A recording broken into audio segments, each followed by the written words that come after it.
इस समाचार में प्रस्तुत सभी तथ्य एवं आरोप संबंधित शिकायतकर्ता पीड़िता द्वारा मीडिया के समक्ष दिए गए बयान एवं उपलब्ध शिकायत के आधार पर प्रसारित किए जा रहे हैं। पीटीआई न्यूज इन आरोपों की स्वतंत्र रूप से पुष्टि नहीं करता। इस प्रकरण की जांच संबंधित पुलिस एवं सक्षम न्यायालय के विचाराधीन है।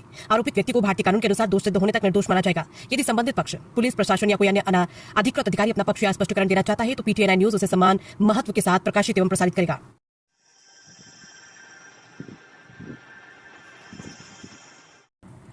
फर्जी हिंदू पहचान बनाकर प्रेमजाल में फंसाने का आरोप युवती ने न्याय की लगाई गुहार। अमरोहा में गुजरात की अहमदाबाद निवासी एक युवती ने अमरोहा देहात थाना क्षेत्र के एक युवक पर फर्जी हिंदू पहचान बनाकर प्रेमजाल में फंसाने, दुष्कर्म, धर्म परिवर्तन का दबाव बनाने और जान से मारने की धमकी देने जैसे गंभीर आरोप लगाए। युवती का आरोप है कि शिकायत के बावजूद पुलिस ने उसकी बात नहीं सुनी, जिससे वो न्याय के लिए दर दर भटकने को मजबूर है। हालांकि पुलिस की ओर से इन आरोपों पर अभी तक कोई आधिकारिक प्रतिक्रिया सामने नहीं आई।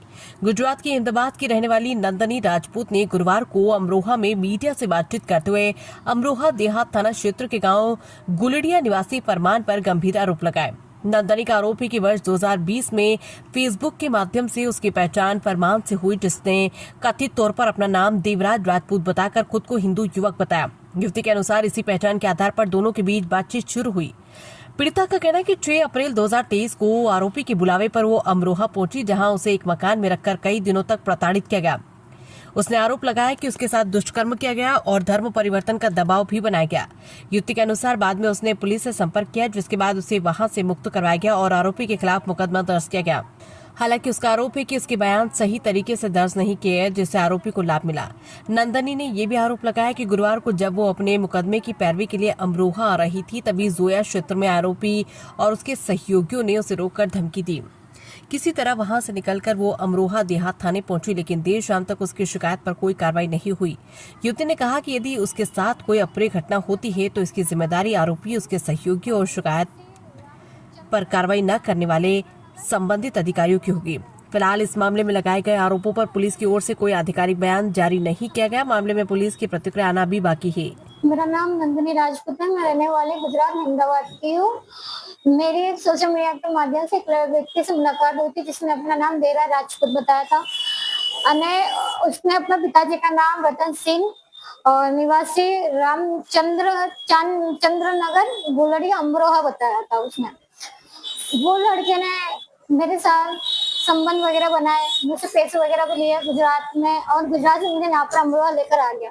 अमरोहा जब मुझे लेकर आ गया, मुझे ले जाने के बाद उसने अपने दोस्त यानी मित्र के घर पे मुझे रखा और मेरे साथ इच्छा मतलब बलात्कार किया। बलात्कार करने के बाद उस लड़के ने मुझे बांध दिया था, बहुत बुरी तरह मेरा मतलब बलात्कार कर रहा था। उस समय मैं बहुत ज्यादा चिल्ला रही थी, कैसे भी मौके की तलाश में। वहां पे पुलिस आ गई रात के 2 बजे पुलिस वालों ने हमको ले गए अमरोहा देहात थाने में।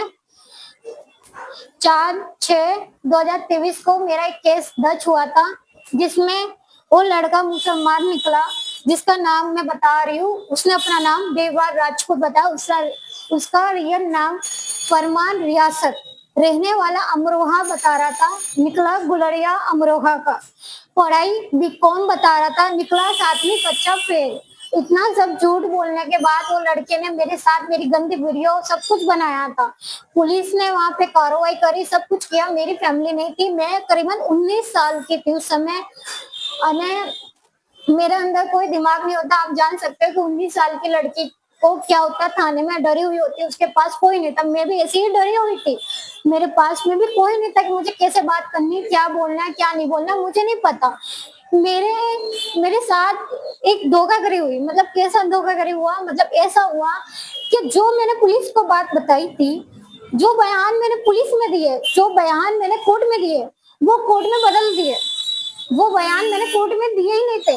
उस लड़के के पक्ष में मैंने बयान दिए ही नहीं थे। मैं उसके खिलाफ बोली हूँ, उसके पक्ष में नहीं बोली। तो इन पुलिस वालों ने मेरे बयान कैसे बदले, क्या हुआ, मैं इस बात की कोई जानकारी नहीं रखती। मेरे बयान हो गए थे उसके खिलाफ, उसके बाद उसके बयान मतलब मेरे बयान पलट गए। अभी मैंने अपने केस के लिए 2023 से 2026 चल रहा है, 3 साल से मैं लगातार इंसाफ के लिए भटक रही हूँ। ना मेरे कोई मदद नहीं कर रहा। मैं पुलिस चौकी में जा रही हूँ तो पुलिस वाले कह रहे हैं कि तूने उस लड़के के पक्ष में बयान दिए है, यहाँ पे एपिलेशन नहीं होगी, हम तेरा कुछ नहीं कर सकते, कोर्ट में जाओ। कोर्ट में जा रही हूँ, वकील कर रही हूँ, वकील ने पैसे खा लिए। मैंने अहमदाबाद की वकील करी थी, उन्होंने मुझे कहा बेटा या तो तेरे पास कोई अमरोहा का वकील का नंबर है तो पेपर मंगा ले। मैंने कहा देखिए मेरे पास कोई नंबर नहीं है। उन्होंने कहा आप अमरोहा चले जाओ, वहां पे जाके आप अपने पेपर लेकर आओ। मैं अमरोहा आई थी आज सुबह जोया पे। जोया में मेरे जोया पहुंचने पे उस लड़के को पता चला, मुझे नहीं पता, वो लड़का मुझे मेरे आसपास ही मतलब मेरी खबर रखता है। मैं जैसे ही अमरोहा में आती उसको कोई खबर दे देता है। मैं 2023 से 2026 में आज ही आई थी अमरोहा, और उस लड़के ने जोया पे मुझे पकड़ के मुझसे जबरदस्ती करी। मेरे को ये कहा कि तू क्यों जा रही है बहन, तेरा क्या इधर काम है? बोले तू बोले मेरे पक्ष में बयान देगी तेरी बुआ। बोले मुझसे गाली गलौज भी करा, मेरा फोन भी फेंक दिया और मुझे 2 झापट मार के अने मुझे डरा के चला गया। वो बोलता तेरे बाप से जो होता है वो कर ले, तू मेरा कुछ नहीं बिगाड़ पाएगी। इसके बाद मैं अमरोहा देहात थाने गई करीबन 2 बजे। मैं देहात थाने गई करीबन 2 बजे गई। देहात थाने में मैं 2 दिन से लगातार बैठ गई हूँ। पुलिस वाले मेरी कोई रिपोर्ट नहीं लिख रहे। और भी थाने में जा रही हूँ, वहां से भी मेरी कोई रिपोर्ट नहीं लिखी जा रही। पुलिस ये कह रही है कि वो लड़के के एक बार उसके पक्ष में आपने बयान दे दिए, एक बार जो घटना हो गई उस पर दोबारा मुकदमा दर्ज नहीं हो सकता। मैं लखनऊ भी गई, मैं सब जगह घूम के आई हूँ। मेरी प्रशासन से ये विनती है, लोगों से ये रिक्वेस्ट है कि उस लड़के को सजा मिले, मुझे इंसाफ मिले, वरना मैं अपनी जिंदगी ऐसे ही भटकने में निकालूंगी। मैं चाहूँ तो योगी तक जाऊंगी, मैं चाहूँ तो मीडिया तक ही आ चुकी हूँ।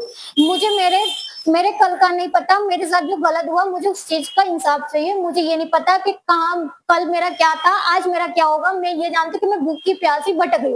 अपने घर वालों से लड़ के झगड़ के सब छोड़ दिया मैंने, सब कुछ छोड़ के उस लड़के के खिलाफ मैं आवाज उठा रही कि मुझे इंसाफ चाहिए। ये बात की मैं खुद ही कहना चाहती हूँ, अगर मुझे कुछ होता है या तो मेरा रेप होता है या मुझे कोई इंसान लेके जाता है या मेरी डेड बॉडी कहीं मिलती है, तो मेरे घर वालों को मैं इतना कहती हूँ, मेरी पूरी दुनिया को मैं इतना कहती हूँ, मेरे हिंदू भाई है, मेरे जितने भी लोग हैं समाज वाले, मैं सभी को इतना कहती हूँ कि ये सब करने वाले वो पुलिस वाले वो लोग होंगे जिन्होंने मेरी सुनवाई नहीं कर रहे, और वो व्यक्ति होगा जो मेरे खिलाफ मुझे ब्लैकमेल कर रहा है, वो लड़का भी होगा। और अगर मेरी कार्रवाई नहीं हुई और मेरे साथ कुछ हुआ, इसकी जिम्मेदारी सिर्फ प्रशासन ही होगा यूपी का।